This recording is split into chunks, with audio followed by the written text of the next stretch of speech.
Hi, Rebecca. Welcome to the Meetup Spot. Thank you. Nice to be here.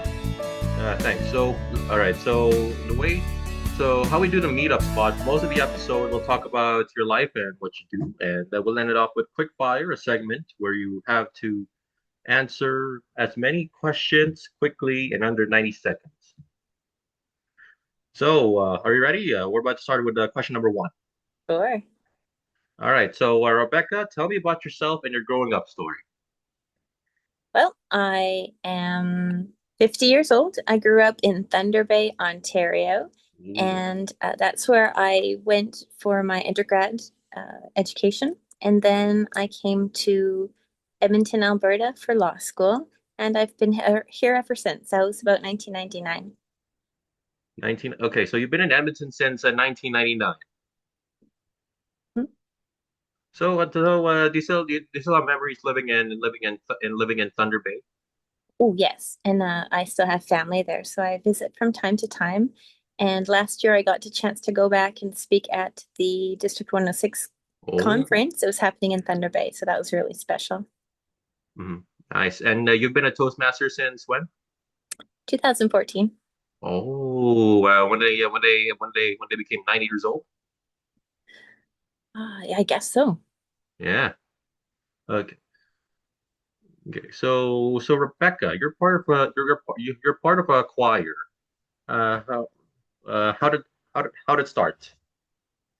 I was in the choir about 10 years ago. Well, actually, I was in the choir just before joining Toastmasters, I think. And then, um, I've been in it on and off. I've been back for the last couple of years now. And I really like it. It's called the River City Chorus. So we're having a Oh, concert in December. Can't remember the date oh. off by. Yeah, I can't remember the date right now, but we're practicing for the concert. It's fun. You're still part of a so I guess you're still part of the choir. I am in the choir, yes. All right. So, so, so what do you think? Okay. Rebecca, why do you do what you do? What I do you mean in Toastmasters or outside of Toastmasters? In everything you do, in law, and then yeah, you're pretty much everything. Oh, sure. I am a lawyer for children, and I like to help children and make sure that their voice is heard in court. So that's a it's a rewarding job. I'm also a divorce lawyer, but I don't like to go to court for adults. If possible, I try to help them maintain their privacy and save them money by having settlement meetings outside of court. So I'm what's called a registered collaborative family lawyer. So we work really hard to stay outside of court. That's what I do professionally. Sometimes I do mediations. And then in Toastmasters, right now I'm the immediate past district director. Uh, and I'm also what I think is really exciting is the club coach team lead. So I'm working with Lynn Albert, who's the club growth director, and organizing training and fellowship opportunities for all of the coaches in the district. Okay, that's nice. That's nice. All right, here we go. This is gonna be yeah. Sorry, just random stuff. Okay, so Rebecca, how did you start your career as a family lawyer, mediator, and a lawyer for children? When I was in law school, a good friend of mine hooked me up with a summer job opportunity. I was working for a research company and showing off the research product. So that was one of my jobs. But I had a second summer job where I was working at a place called the Family Law Office. It was a pilot project of legal aid, and they were really great family lawyers there. And once I got a chance to get to know them and see how much they helped others, it really made me want to become a family lawyer. Okay. Okay. Two follow-up questions. And then main part of that some summer job. What did it made you learn about yourself? Mm. Well, I've had jobs or summer jobs since I was a teenager. So you just work really hard and keep busy, you can push your limits. I find if you have one or two jobs just to um, you know, keep busy and keep learning. Jobs are an opportunity to learn for free. You get paid to learn. So if you just keep trying to expand, but what I do is if there's a volunteer opportunity, I volunteer. If you can get experience in an area that is rewarding and you enjoy, and keep following that, take training in those areas, you'll hopefully end up in a career that you enjoy as well. Hmm. Okay. And what were the lessons you learned in being part of that summer job you mentioned? Well, let's see. Different separate jobs over the years. I think I'm mentioning one summer where I was working for Quick Law, and I think from that I just learned some great skills in researching the law. I also worked for the family law office that particular summer, so it was just starting up. I got a chance to be their first receptionist, and I was an assistant for one of the lawyers when they first started, and then I eventually was an assistant for any assistant that needed me, and I kept up that job throughout the rest of law school, and I did some of my articling there at the family law office as well. So it's just if you work hard and um, just keep being open to opportunities, you know, you'll be a happy person. Okay. Okay. Um, so at one point in your life, you operated your own law firm. What are your experiences and challenges doing that? Well, after my second son was born, I had an opportunity to, I was working with a place where I wasn't my own boss. I was just an independent contractor. And a friend of mine contacted me and she said, there's a spot open in an office near her and I should come check it out. And I went there and it was a really nice little place in a business center. So I really liked being my own boss. I could set my own hours. I'm a night person, so I could work late at night if I want to. And um, my children were young, so I had an opportunity to volunteer a lot at their school, uh, and I could do a lot of Toastmasters. So it was really neat having the flexibility and being my own boss. But it's a challenge too, because if you do too much Toastmastering, really you still have to do some work and make sure you pay your bills. And if you don't have a boss to tell you, hey, maybe, you know, don't be in five clubs.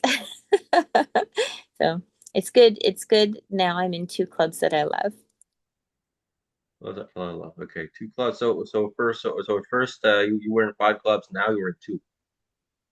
I think over the years, one of my problems is I love Toastmasters. So you go and you visit and you can see opportunities and if you have time in your schedule, I think, oh, it'd be great to go regularly. But now I know that it's better I think I like to commit to the two clubs that I have. I'm on the executive of both clubs, and then I can spend some extra time helping out and volunteering for the district. If people do want to go to an additional club, I would encourage them to consider being a coach. Then you can go to another club all the time, and you don't even have to pay for dues because a coach can't join the club. So it's a great opportunity if you're thinking of going to a second Toastmasters club, become a coach. That's nice. That's nice. And that's nice. And so you're a night person. What do you think? So what do you think? What do you think are the experiences and challenges of being a night person? Hmm. Well, when I was young, there was a Yep. TV show called Night Court, and I always thought, oh, wouldn't it be amazing if there was a night court in real life here in Edmonton? Sadly, there isn't. So one of the challenges is I have to be awake during the day and in the morning to go to court. And but it's rewarding too because sometimes I can get some work done in the evening when it's quiet. and you don't maybe have any appointments, so you can focus on doing some research or getting some work done for someone, and you can be pretty effective with your time. Yeah, right. And speaking of night court, what do you think? What do you think of the current reboot with the Big Bang Theory star Melissa Rauch? You know what? I actually saw it on the plane coming back from, gosh, where was I? It might have been coming back from California. And it was a really interesting it was a really interesting episode, and I thought that was a fun show. I don't have television at home, but I did get a chance to check out a couple episodes on the plane, and I liked it.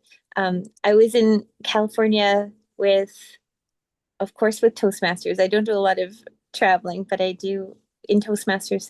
They send you for training in different places, so it gives me an opportunity to do a bit of travel.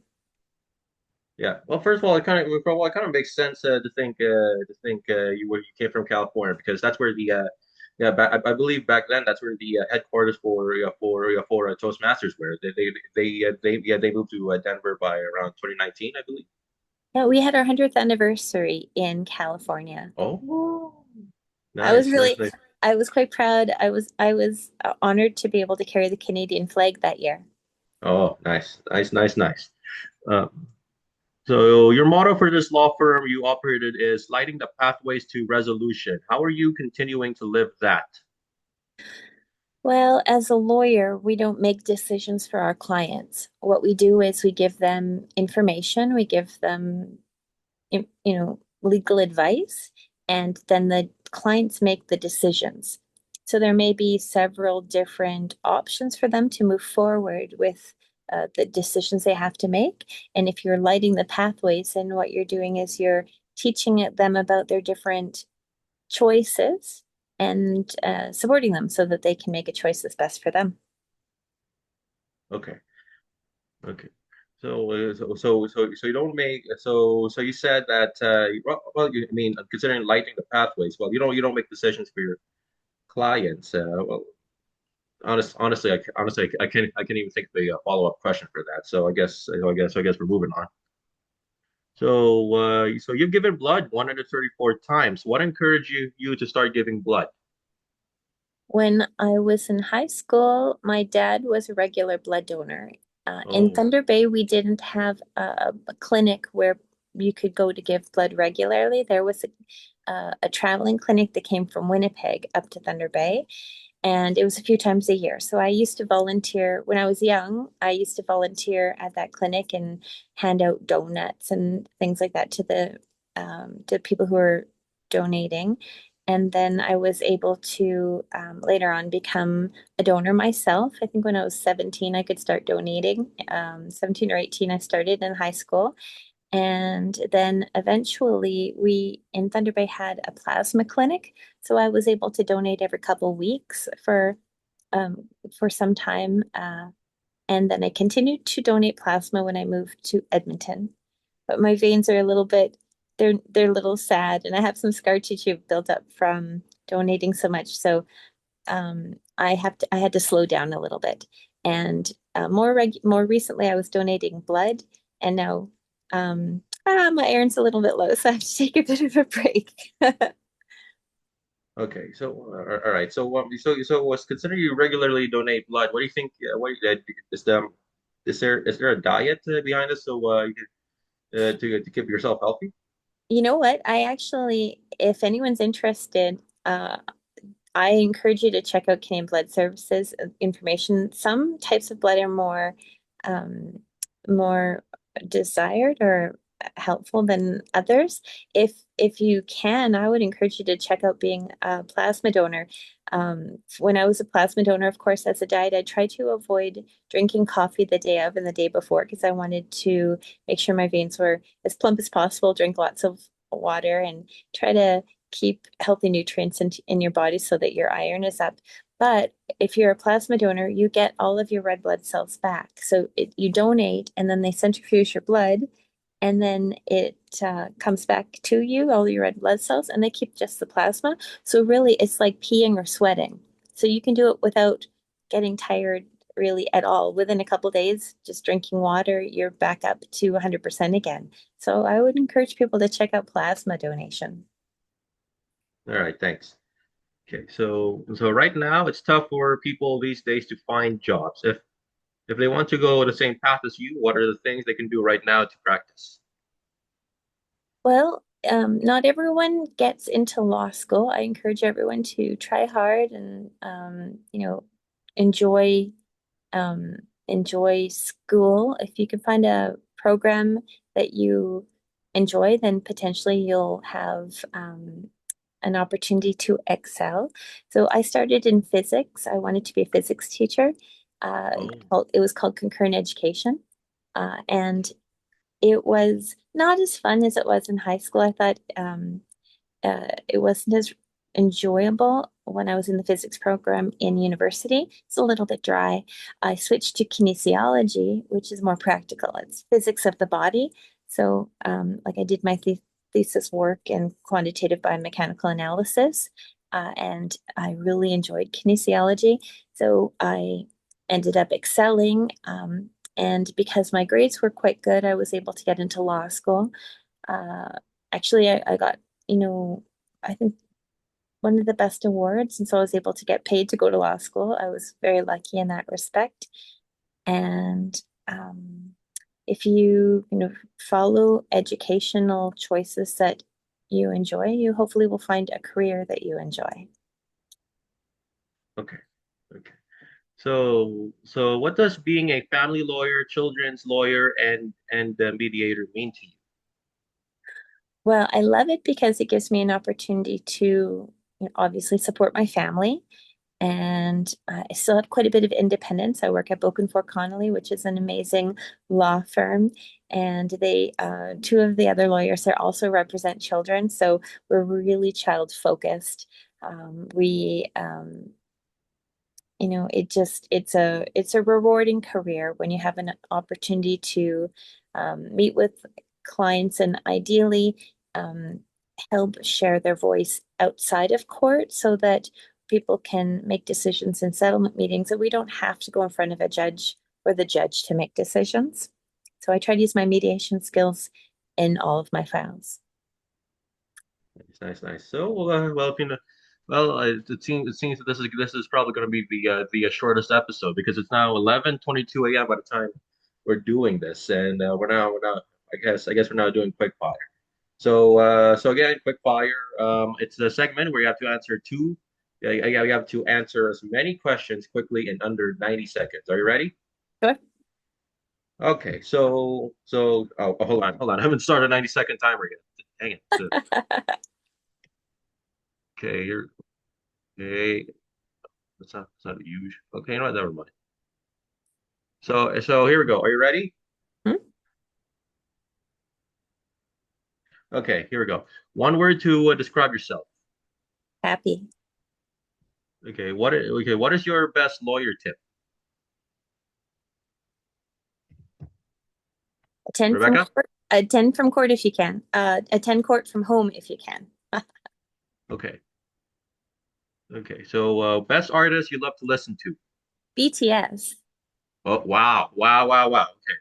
Okay. One everyday item you can't leave without. Pencil. Oh, okay. Okay. Mantra in life. Mm. Love yourself. Okay. Best place in Edmonton for a good meal. Oh, the Lingnan restaurant is quite good. Okay. Best place in Alberta to go road tripping. My couch. Okay. Best lesson you learned in. Oh, okay. Wait. Why is it? Oh, hold on. Before this, why do you think? Why think the best place to go? Why do you think the best place in Alberta to go road tripping is your couch? Because I don't like to travel, I like staycation instead. Okay. Same. Best. Okay. Best lesson you learned in being a lawyer and mediator. Just listen to your clients and try to help them understand the law, like you're a teacher for them. All right. Here we go. 90 seconds done. Well, hey, you seemed surprised when I said my favorite band was BTS. Eh, well, yeah. Well. Nothing wrong with that. Okay, so here we go. So here we go. Let's see. Let's do the screenshot. All right, ready?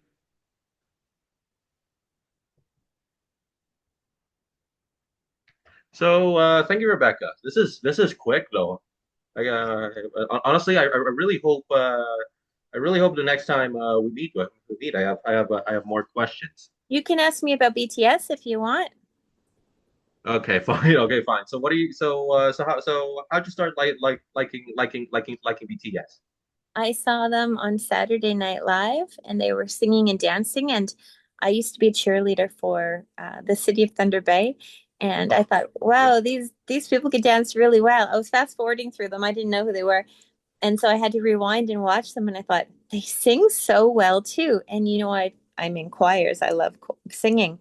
And I thought, what great cardiovascular health they have, singing and dancing at the same time, Mm. and their transitions and they're just amazing. I was really impressed by their hard work ethic. And then I did some research and I learned a little bit about all of them. And I saw their humble beginnings and I just realized how hard they work for the success that they were getting over the years. And now, obviously I love them. They're the best band in the world. And I actually have a club that is inspired by BTS. It's called Speak Yourself Toastmasters. A BTS as far as Toastmasters, that's awesome. So so here so here we go. Any feedback and comments? Oh, for me?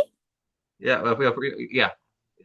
Oh, well, I'm glad that you asked me so many different questions. You were really well prepared, and you made me feel very welcome. I appreciate you, asking to interview me and taking time to, for us to spend time together. Thanks. I also want to say congratulations. Okay. Leduc Black Gold is an Yep. excellent club. That's Your right. president last year, Kim, was president of the year woo, woo, woo, for the whole Yep. district, right? And Yes, and yep, yes, and Tiffany Preston, who, by the Tiffany. way, is my Toastmasters mentor, PR of the year. Yeah. She is so amazing. I'm so excited. She won PR of the year, and you're in Division B, and Namitha was the Division Director of the year. First of all, thank you, Rebecca. And by the way, congratulations, though. You are our tenth guest of this Oh, podcast. wonderful. Wonderful. Well, I wish you lots of luck in your podcast moving forwards. All right. Thank you, Rebecca. And anything you'd like to promote about yourself? Mm. Maybe come check out Speak Yourself Toastmasters. It's on the first and the third Saturday evening of the month, 5 o'clock right now. It coincides with 0 o'clock in Universal Time. 0 o'clock is a BTS song. Also, Tuesdays at noon, I'm the president of Brownlee's Best Toastmasters, and both of those meetings are via Zoom. So anyone in the world can to come check out our meetings. All right. So I guess that's it. Thank you, Rebecca. Wonderful. Thanks, Nigel. Thank you.